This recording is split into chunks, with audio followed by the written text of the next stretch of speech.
Renaissance adalah periode dalam sejarah Eropa yang ditandai oleh kebangkitan minat terhadap seni, ilmu pengetahuan, dan budaya klasik Yunani Romawi.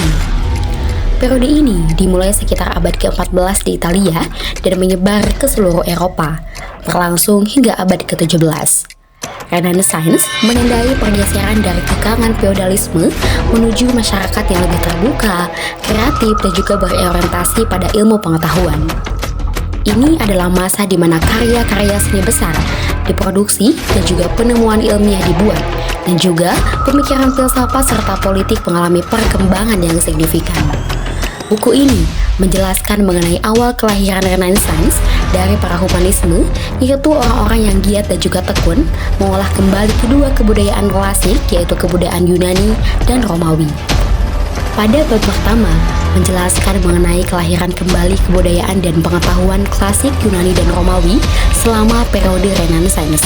Petrus 1304-1374 Masehi, seorang peniru yang juga rajin dan murid model Latin yang terinspirasi, yang menganggap para penulis kuno adalah sebagai sebuah kenyataan yang lebih nyata daripada orang-orang sejamannya seperti yang terlihat dalam surat-suratnya kepada orang-orang yang sudah lama meninggal. Yang kedua, ada Giovanni Boccaccio 1313-1375 Masehi, seorang penulis puisi dan juga prosa seperti temannya Petrus, membangun pembelaan sastra klasik yang pertama dan paling banyak dibaca, meredakan argumen bahwa sastra berbahaya bagi keyakinan ataupun moral seseorang. Beberapa generasi kemudian, Pierpaolo Vercerio 1370-1444 Masehi, dalam munculnya Renaissance berasal dari karyanya, yaitu On Liberal Studies and the Moral Education of the Free-Born Youth, di mana ia mengadvokasi pendidikan yang melibatkan pembelajaran. Vergil, Pasolini, dan juga Sensio Romano juga memainkan peran penting dalam munculnya Renaissance melalui karyanya Letter to Guarino Veronese dan juga Letter to Francesco da Viano. Vergil Pasolini, seorang humanis, menekankan pentingnya memperoleh dan juga mempelajari naskah kuno yang mendukung kebangkitan minat pada warisan klasik.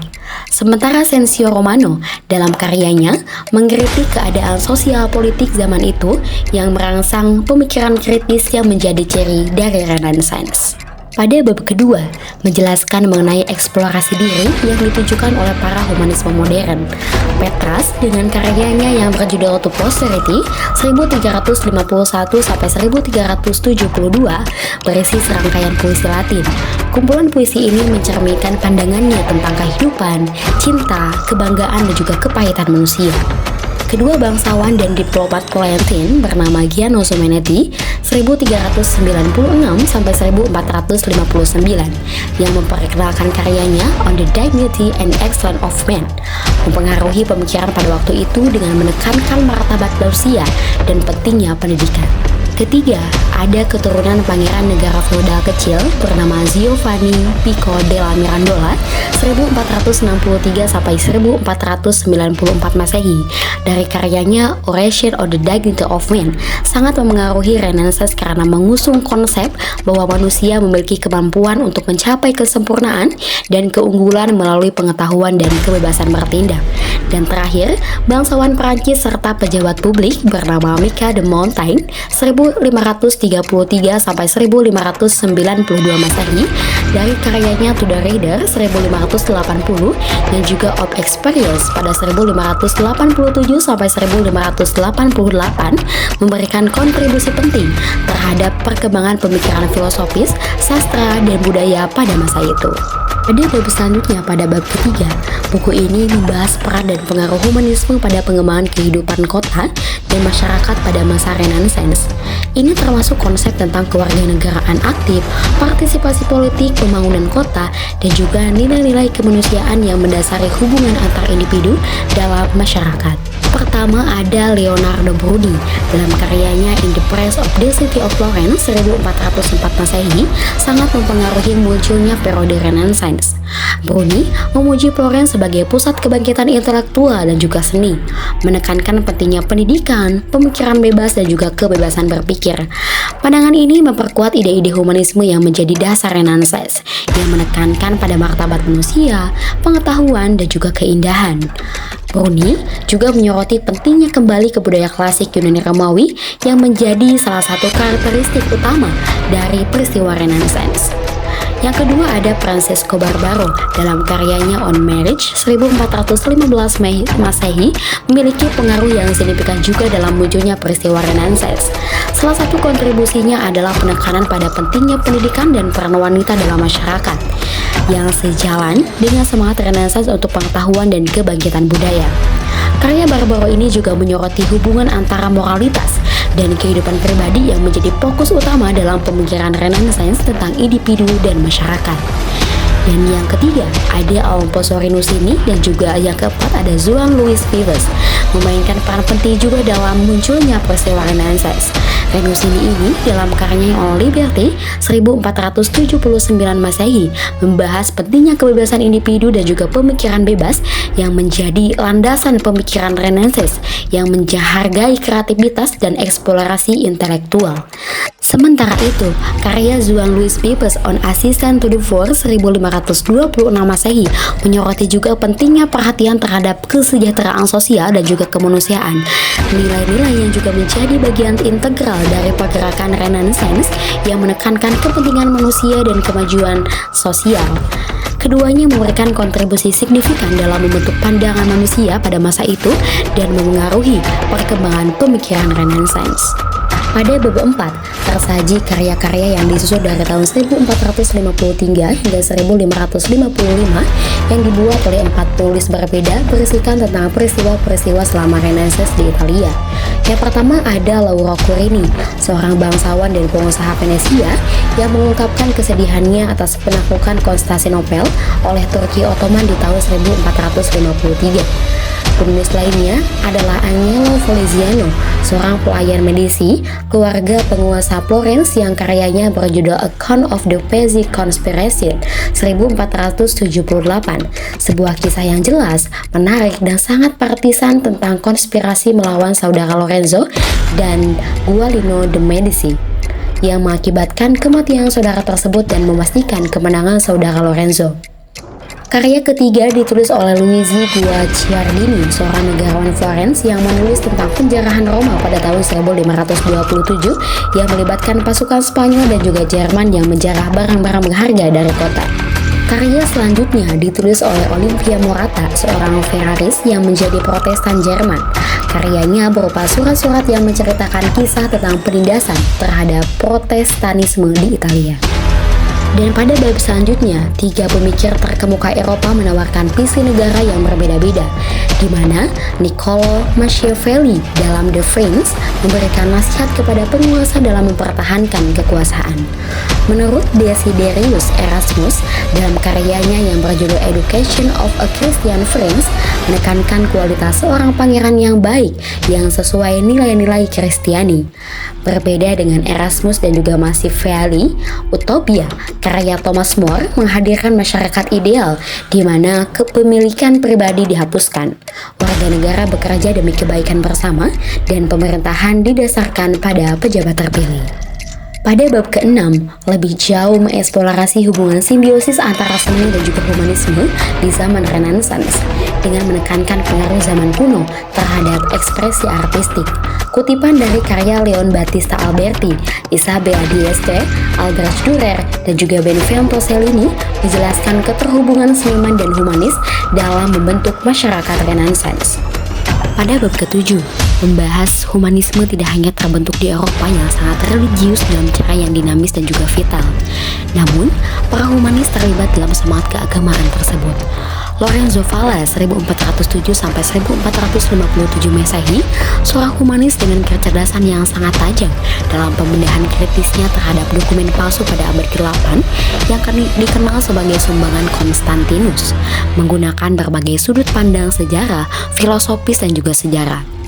Jacques Slaver et Dieteples 1455 sampai 1536 menggabungkan keahlian humanis dengan keyakinan humanis terhadap bahasa sebagai peradaban. Bernardino Ochino 1487 sampai 1564 dalam bukunya Dialogue About the Thief on the Cross, dialog tentang pencuri disalib, menggunakan perangkat retorika persuasif dalam dialog tersebut untuk memberikan alasan yang kuat bagi doktrin reformasi mengenai pembenaran oleh iman. Dan yang terakhir ada Gasparo Contarini 1483 sampai 1542 Masehi, penulis utama serangkaian rekomendasi teknis untuk reformasi gereja Katolik yang ditugaskan oleh kepausan, mengidentifikasi 26 pelanggaran yang memerlukan koreksi sebagai langkah penting menuju revitalisasi gereja. Pada bab selanjutnya, membahas mengenai humanisme terjalin secara rumit dengan gerakan-gerakan intelektual yang tampaknya tidak sejalan ini. Persepsi bahwa humanisme bertentangan dengan sains dan juga filsafat mempunyai dasar tertentu. Pada bab kedua terakhir, pada bab ke-9, membahas mengenai bahwa pada dasarnya humanisme adalah fenomena laki-laki karena diperlukan penguasaan bahasa Latin tingkat tinggi. Namun, di era ini hanya tersisa beberapa humanis perempuan dan semuanya dilahirkan dalam kelompok elit proporsional yang memiliki struktur warisan keluarga yang berpendidikan Latin.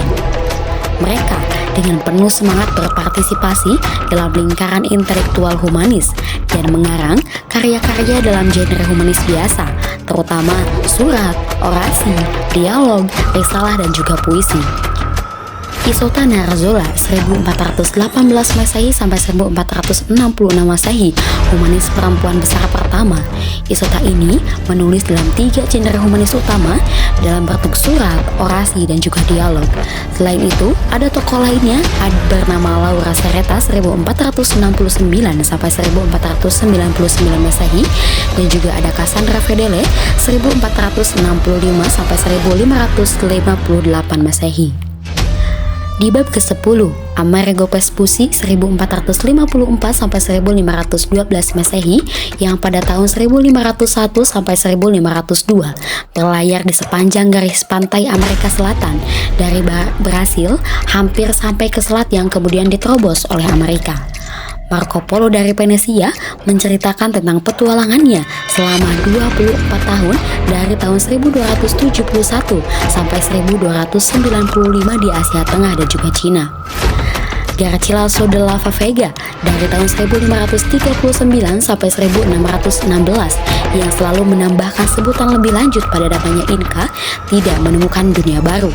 Namun, di kalangan penulis Eropa ia menjadi bagian dunia baru dari percakapan sehari-hari tentang kisah kejayaan peradaban Inca. Bersama sisa komunitas Inca, Garcilaso mengumpulkan pengetahuan yang tak tertandingi tentang peradaban India sebelum penaklukan. Sains Prancis Xavier 1506 sampai 1552 Masehi mempelajari masyarakat Asia tetapi dengan tujuan yang berbeda, yaitu membawa mereka ke dalam kelompok Kristen. Dalam 12 tahun penjelajahannya yang tak henti-henti, ia menambahkan beberapa bahasa Asia ke dalam kumpulan bahasa Basque, Spanyol, Prancis, Italia, Portugis, dan Latin, dan mengenal jaringan kompleks agama-agama pribumi yang berkembang di peradaban-peradaban ini. Berbekal ilmu itu, dia menipu dengan mengedepankan tradisi agama yang mengakar di timur untuk menarik orang-orang yang berbeda agama ke agama yang pusat gravitasinya berada di Eropa dan Barat pada masa hidupnya. Karya lainnya yang merupakan tulisan dari Louis Paz de Camus berbeda dengan penulis lainnya. Camus hanya bertujuan untuk merayakan kemenangan bangsanya ketika pernah menguasai wilayah yang berbatasan dengan Samudra Hindia dan juga Laut Cina Selatan. Bagi Camus, humanisme adalah sebuah sistem budaya kemenangan yang dipadukan dengan politik kekaisaran.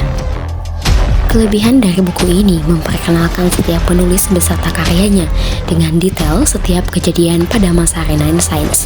Selain itu, kekurangan dari buku ini terdapat beberapa kata yang masih sulit untuk dipahami hanya dalam satu kali baca saja. Tetapi, manfaat dari adanya buku ini memberikan wawasan yang berkaitan dengan Renaissance atau masa modern sebagai bentuk kebangkitan ilmu pengetahuan dan kebudayaan di Eropa.